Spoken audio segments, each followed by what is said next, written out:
It's episode 13 of Lexmas and day 8 of Vlogmas. In today's video, I'm going to be doing a little backstory of how Scrooge got his name, and I'm going to be doing my makeup like Scrooge. The red-nosed reindeer had a very shiny nose, and if you ever saw it, I'm going to be making myself look like Scrooge. I'm really scared.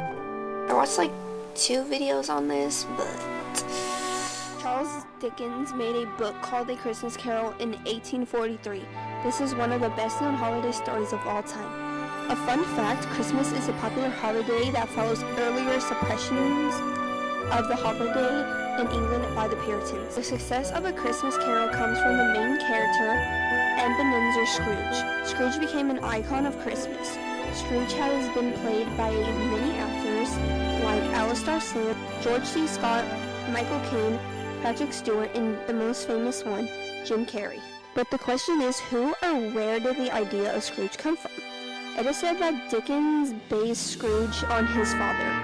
Dickens' father is acknowledged as the inspiration for the character Mr. Wickerburn as well. Mr. Wickerburn is from the semi-autobiographical David Copperfield. However, there are many different men that fans believe to be the inspiration of Scrooge. The most common person to be said is an 18th century British politician named John Ellis. He was known for penny pinching. In some letters, Charles mentioned Ellis as his outrageous habits, as well as referencing him in his novel Our Mutual Friend. There's a little life story on John Ellis. He was born as John Elliot in 1714. He inherited his first fortune at just 4 years old from the money of his passing father, who was a hero. The inheritance was about $10 million in today's money, but he got rich after spending his life imitating and sucking up to his uncle, Sir Harvey Ellis. Harvey was a wealthy member of Parliament and was a miser. Megget changed his name to Ellis because he wanted to curry in his uncle's favor. He found himself in a estate which is worth $23 million in today's money. At this point, John was like a billionaire. The young Ellis learned much of his miserly mindset from his uncle. Some people say it was from his mother, and there were reports that said that she would starve herself to death and she would refuse to buy food because she was rich. John would sit around complaining about the way people wasted their money and shared a glass of wine between themselves. Ellis took that as a lesson and took thrifting to an extreme. Charles Dickens, the writer of The Christmas Carol, said darkness is cheap, and Scrooge lived it. And John thought the same thing. He would go to bed as soon as the sun set so he wouldn't have to buy candles. He ate roadkill and would eat moldy, rotten food rather than let it go to waste. He wore ragged clothes and a random wig that he found in a bush. It is said that his look was so homeless that strangers thought he was a beggar on the streets and would sometimes drop pennies into his hand. He would walk in the rain rather than riding the coach. He would also sit around in his wet clothes, then waste fuel to build a fire to dry himself off.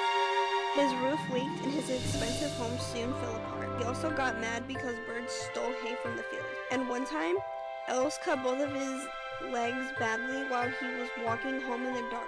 He didn't trust doctors, so he only let them treat one leg. He said that if his untreated leg healed faster than the treated leg, then the doctors would forfeit his fee.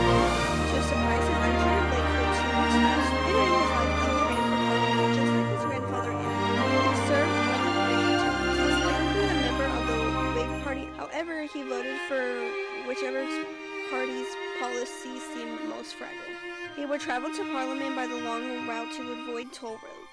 He would ride his underfed horse to work, stopping from time to time to eat a hard-boiled egg that he kept in his pocket. He would also take a nap under some bushes. After 12 years in Parliament, he decided to retire because he didn't want to continue to waste money running for public office. His election expenses were only 8 pence, which is less than $2 in today's money. Even though John was cheap, it turns out that he was actually generous with his money.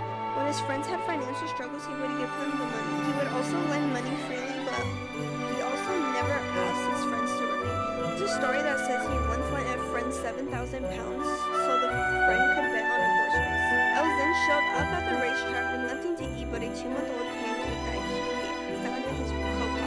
Ellis spent a lot of money on investments. Some of his investments were bad and others were mostly good. He was also a tartan of an architect named Robert Adam. Adams financed a lot of London's West End architecture, including Portman Square and some parts of Oxford Circus, Piccadilly, Baker Streets, and Marylebone. However, John wasn't the only person that was the inspiration for Scrooge. Some people say that John isn't even the inspiration of Scrooge at all. They say that Jimmy Wood is the real-life Scrooge. Jimmy owned the Gloucester Old Bank and also is Britain's first millionaire.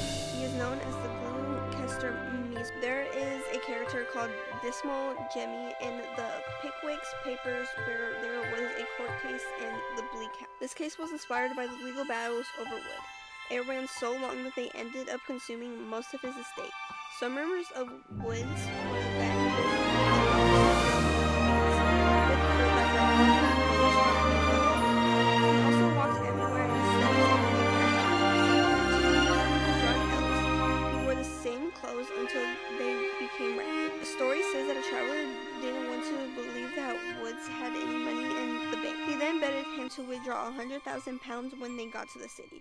When Wood took to the bet and pulled out the money, the traveler knew he lost and paid Woods £5. Another story was that he hitchhiked to town in a hearse. And a hearse is where the casket goes when you are deceased. So that meant that he was riding in the back where a deceased body was supposed to be. In addition to elves and woods, another inspiration was from a legend sunrise story. The story was that Dickens was walking through a graveyard in Edinburgh and came across a tombstone that belonged to Ebenezer Scrooge. The inscription underneath read that Scrooge was a mere man, but Dickens misread it as a mean. The word mean here means cheap. His inspiration was sparked by wondering just how stingy someone would have to be for this to be the way that they would be remembered through eternity. The story then goes on to say that the real Scrooge was in fact a jolly person who had a reputation as a party animal and once produced a countless in church and ligament children with his servants.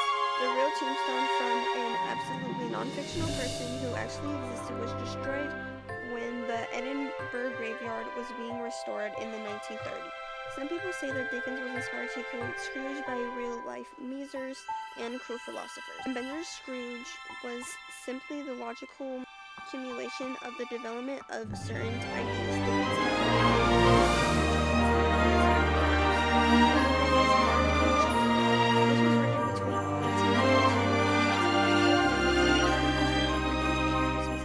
Chuzzlewit is a rich old man who is paranoid about his fortune, fearing that his family has this sire on his money. He adopts an orphan to be his caretaker with the understanding that he will take care of her financially as long as she tends to his health. Martin's grandson then falls in love with his grandfather's caretaker, which makes Martin furious, and Martin is revealed to actually be good and kind. This is a character shift that prefigures Scrooge's evolution. Didn't think the makeup was going to turn out this good. I'm so excited that it did turn out freaking decent. I look crazy right now, but I hope you guys enjoyed this video. If you did, please like and hit the subscribe button. Also hit the bell so you guys are notified every time I upload. I'm uploading every single day until the 27th of December. So if you did enjoy, please like and subscribe and turn on the bell. I'm posting every single day at 6 p.m. Mountain Standard Time. The other times are also on the screen, and they're always in the description down below of all of my videos. You can follow my TikTok, which is Queen Alexia _YT, and